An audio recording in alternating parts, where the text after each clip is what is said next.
বিসমিল্লাহির রাহমানির রাহিম। সূরা সওয়াদ। আয়াত 17। তারা যা বলে তাতে তুমি ধৈর্য ধারণ করো। আর স্মরণ করো আমার শক্তিশালী বান্দা দাউদের কথা।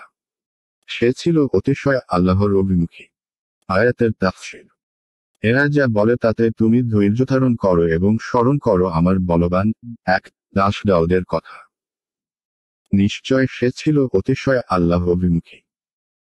এখানে হাত এর বহু বচন নয়, বরং এটা আর মাস্টার ক্রিয়ামূল, যার অর্থ শক্তি ও প্রবলতা। এ থেকেই অর্থে ব্যবহার হয়েছে।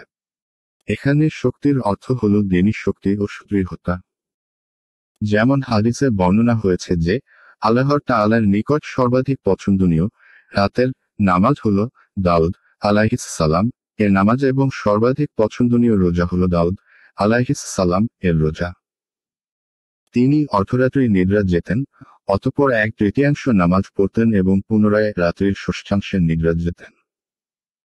আর তিনি একদিন পর পর রোজা রাখতেন এবং যুদ্ধে গিয়ে কখনো পশ্চাৎপসরণ করতেন না। বুখারী। আয়াত 18।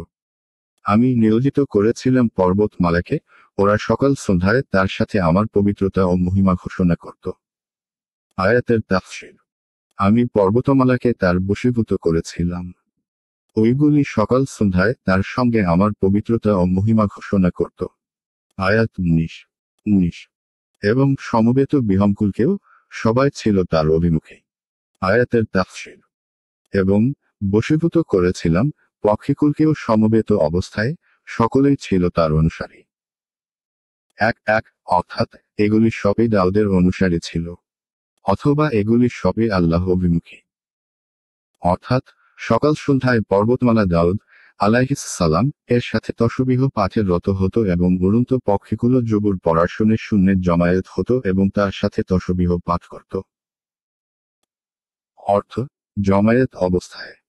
আয়াত 20। আমি তার রাজ্যকে সুদৃঢ় করেছিলাম এবং তাকে দিয়েছিলাম প্রজ্ঞা ও ফয়সালাকারী বাগ্মিতা। আয়াতের তাফসীর। আমি তার রাজ্যকে সুদৃঢ় করেছিলাম এবং তাকে দিয়েছিলাম প্রজ্ঞা 2 ও বাগ্মিতা 3 সর্বপ্রকার বাহ্যিক ও আধ্যাত্মিক মাধ্যম দ্বারা 2 অর্থাৎ নবুয়ত, প্রজ্ঞা, সঠিক কথা ও কর্ম 3 অর্থাৎ বিচার ও ফয়সালা করার যোগ্যতা, অভিজ্ঞতা, বুঝশক্তি এবং প্রমাণ উপস্থাপনা করার ক্ষমতা ও বর্ণনা শক্তি। আয়াত 21। তোমার নিকট বিবাদকারী লোকের বৃত্তান্ত পৌঁছেছে কি, যখন তারা প্রাচীর ডিঙ্গিয়ে এলো ইবাদতখানায়? আয়াতের তাফসীর। তোমার নিকট বিবদমান লোকদের বৃত্তান্ত পৌঁছেছে কি, যখন ওরা প্রাচীর ডিঙ্গিয়ে উপাসনা কক্ষে প্রবেশ করল। এর অর্থ হল কক্ষ বা কামরা, ইবাদতখানা, যেখানে তিনি সবার থেকে পৃথক হয়ে নির্জনে একাগ্রতার সাথে আল্লাহর ইবাদত করতেন। দরজায় প্রহরী থাকত, যাতে কেউ ভিতরে এসে তার ইবাদতে বাধা সৃষ্টি না করে।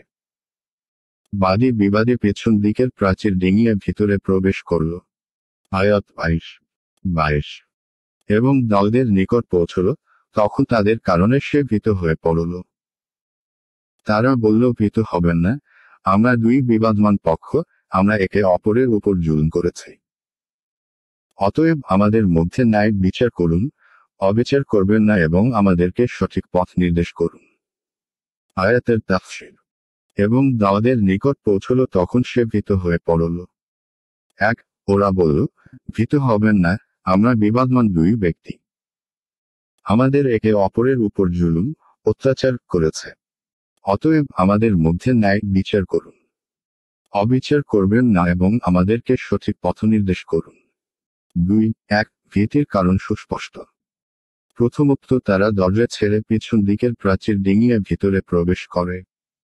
দ্বিতীয়ত তারা এত বড় দুষ্কর্ম সাধন করতে গিয়ে সম্মুখস্থ বাদশাকে পর্যন্ত কোনো প্রকার ভয় করেনি। বাহ্যিক হেতু অনুসারে কোনো ভয়াবহ জিনিস দেখে ভীত হয়ে পড়া মানুষের প্রকৃতিগত স্বভাব। এটা না নবুয়তের পরিপূর্ণতা ও তার মর্যাদার পরিপন্থী, আর না এটা তাওহীদের বিরোধী। তাওহীদের পরিপন্থী ভীতি হল গায়রুল্লাহর এমন ভীতি যা অহেতুক মনের মধ্যে সৃষ্টি হয়ে থাকে। 2 প্রবেশকারীগণ এই বলে সান্ত্বনা দিল যে, আপনি ঘাবড়াবেন না, আমাদের মাঝে বিবাদ বেঁধেছে, তাই আমরা আপনার নিকট ফয়সালা নিতে এসেছি। আপনি ন্যায় বিচার করুন এবং সরল পথ প্রদর্শন করুন। আয়াত 23। এ আমার ভাই, এর আছে 99টি দুম্বা এবং আমার আছে মাত্র একটি দুম্বা।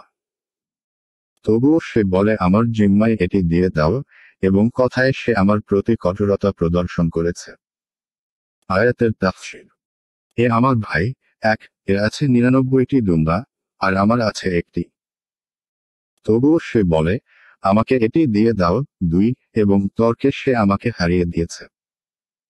3 এখানে ভাই বলতে দিনী ভাই, একে পেশার শরিক অথবা বন্ধু।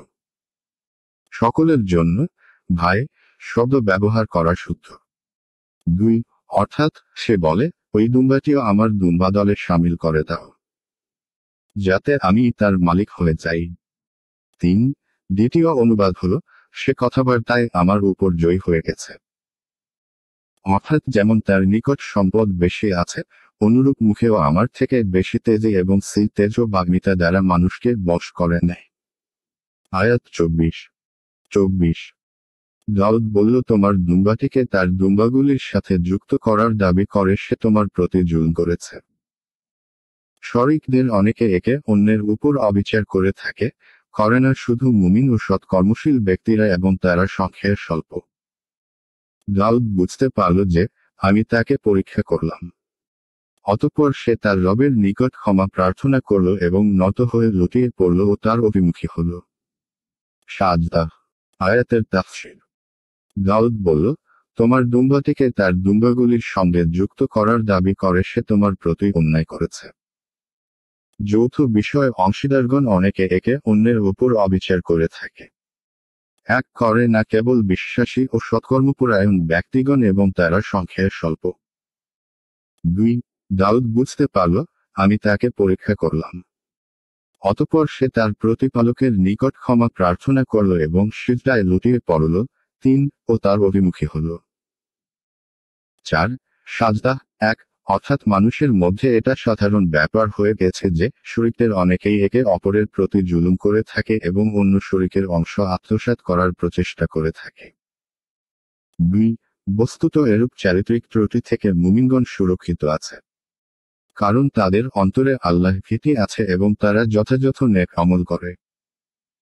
ফলে কোনো ব্যক্তির উপর জুলুম করা এবং অন্যের সম্পদ আত্মসাৎ করার চেষ্টা করা তাদের বিবেকে গ্রাহ্য নয়। তারা প্রদান করে, গ্রহণ করে না। আর এরূপ উচ্চ চরিত্রের মানুষ খুব কমই হয়। 3 এর অর্থ সিজদায় লুটিয়ে পড়ল।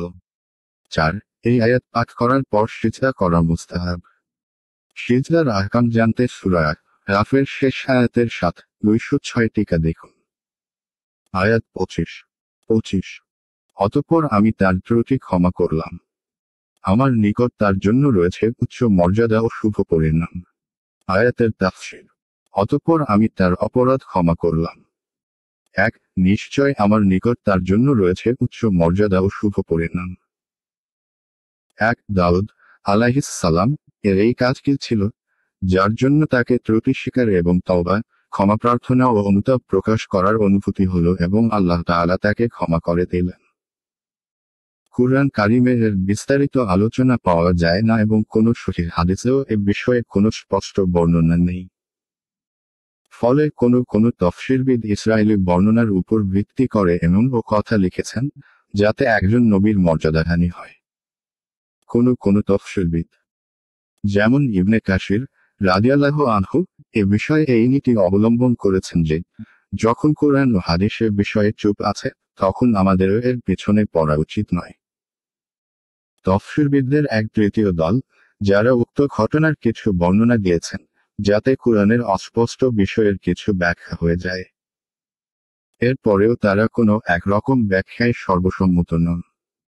সুতরাং কেউ বলেন যে, দাউদ আলাইহিস সালাম কোনো এক সৈনিককে তার স্ত্রীকে তালাক দেওয়ার আদেশ করেছিলেন। এটা ওই সময়ে কোনো দোষের বিষয় ছিল না। দাউদ আলাইহিস সালাম সেই মহিলার গুণাবলী ও চারিত্রিক পরিপূর্ণতার কথা জানতেন। যার ফলে তার মনে এই ইচ্ছার সঞ্চার হয়েছিল যে সাধারণ নারী না থেকে তাকে একজন রানী হওয়া দরকার, যাতে তার গুণাবলী ও চারিত্রিক পূর্ণতা দ্বারা পুরো দেশ উপকৃত হতে পারে। এরকম ইচ্ছা যতই ভালো চিন্তা ভাবনা নিয়ে করা হোক, কিন্তু প্রথমত একাধিক স্ত্রী বর্তমান থাকা অবস্থায় এ কাজ এক প্রকার অশোভনীয়। দ্বিতীয়ত এই কথা বাদশার পক্ষ থেকে প্রকাশ করাতে এক ধরনের চাপ প্রয়োগ করার শামিল হচ্ছে। ফলে দাউদ আলাইহিস সালাম কে অভিনীত ঘটনা দ্বারা তা অশোভনীয় হওয়ার উপলব্ধি প্রদান করা হলো এবং সত্য সত্যই তিনি সতর্ক হয়ে গেলেন। অনেকে বলেন, মুকাদ্দমা নিয়ে আগত ব্যক্তিদ্বয় ফেরেশতা ছিলেন, যারা একটি কাল্পনিক মুকাদ্দমা নিয়ে এসেছিলেন। এখানে দাউদ আলাইহিস সালাম এর ভুল এই ছিল যে তিনি বাদীর কথা শুনেই ফায়সালা করে দিলেন এবং বিবাদীর কথা শোনার প্রয়োজন মনে করলেন না। আল্লাহ তাআলা তার মর্যাদা বৃদ্ধি করার জন্য এই রকম পরীক্ষা করলেন।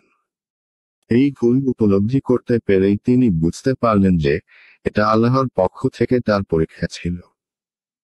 অতএব তিনি আল্লাহর দরবারে মাথা নত করলেন। অনেকে বলেন যে আগত ব্যক্তিদ্বয় ফেরেশতা নয়, মানুষ ছিল এবং এটা কাল্পনিক ঘটনা নয়, বরং সত্য ছকাই ছিল, যার ফয়সালা নেওয়ার জন্য তারা এসেছিল। এইভাবে তার ধৈর্য ও সহনশীলতার পরীক্ষা নেওয়া হয়েছে। কারণ উক্ত ঘটনাতে অসহনীয় ও ক্রোধ উদ্রেকর বেশ কিছু আচরণ ছিল। প্রথম, অনুমতি ছাড়াই প্রাচীর ডিঙিয়ে প্রবেশ করা। দ্বিতীয়, ইবাদতের বিশেষ সময়ে এসে বাধার সৃষ্টি করা। তৃতীয়, তাদের ধৃষ্টতাপূর্ণ ভঙ্গিতে কথাবার্তা, অবিচার করবেন না ইত্যাদি, যা তার বিচারীয় মর্যাদার জন্য হানিকর ছিল। কিন্তু আল্লাহ তাআলা তার প্রতি অনুগ্রহ করেন, ফলে তিনি ক্রোধান্বিত না হয়ে পরিপূর্ণ ধৈর্য ও সহনশীলতার পরিচয় দেন। কিন্তু তার অন্তরে যে প্রকৃতিগত সামান্য বিরাগ সঞ্চার হয়েছিল, তাকেই তিনি আপন ভুল ভেবেছিলেন। যেহেতু এটা আল্লাহর পক্ষ থেকে পরীক্ষা ছিল, সেহেতু এরূপ প্রকৃতিগত বিরাগ সঞ্চার না হওয়াই উচিত ছিল। যার জন্য তিনি আল্লাহর দিকে রুজু করেছিলেন এবং ক্ষমা প্রার্থনায় রত হয়েছিলেন। আর আল্লাহই ভালো জানেন। আয়াত ২৬। হে দাউদ, আমি তোমাকে পৃথিবীতে প্রতিনিধি করেছি, অতএব তুমি লোকের মধ্যে সুবিচার করো এবং খেয়াল খুশির অনুসরণ করো না, কেননা এটা তোমাকে আল্লাহর পথ হতে বিচ্যুত করবে। যারা আল্লাহর পথ পরিত্যাগ করে তাদের জন্য রয়েছে কঠিন শাস্তি, কারণ তারা বিচার দিনকে বিস্মৃত হয়ে আছে। আয়াতের তাফসীর। আমি তাকে বললাম, হে দাউদ, আমি তোমাকে পৃথিবীতে প্রতিনিধি করেছি, অতএব তুমি লোকের মধ্যে সুবিচার করো এবং খেয়াল খুশির অনুসরণ করো না, করলে এ তোমাকে আল্লাহর পথ হতে বিচ্যুত করবে। নিশ্চয় যারা আল্লাহর পথ পরিত্যাগ করে তাদের জন্য রয়েছে কঠিন শাস্তি, কারণ তারা বিচার দিনকে ভুলে থাকে। আয়াত ২৭। আমি আকাশ ও পৃথিবী এবং এতদুভয়ের মধ্যস্থিত কোনো কিছুই অনর্থক সৃষ্টি করিনি, যদিও কাফিরদের ধারণা তাই। সুতরাং কাফিরদের জন্য রয়েছে জাহান্নামের দুর্ভোগ। আয়াতের তাফসীর। আমি আকাশ, পৃথিবী এবং উভয়ের অন্তর্বর্তী কোনো কিছুই অনর্থক সৃষ্টি করিনি।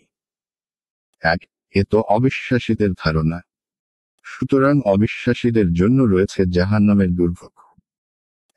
বরং এক বিশেষ উদ্দেশ্য নিয়ে সৃষ্টি করেছি, আর তা এই যে আমার বান্দা একমাত্র আমারই ইবাদত করবে।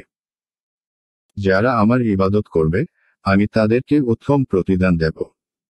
আর যারা আমার ইবাদত ও আনুগত্য করতে অস্বীকার করবে, তাদের জন্য রয়েছে জাহান্নামের কঠোর শাস্তি। আয়াত ২৮।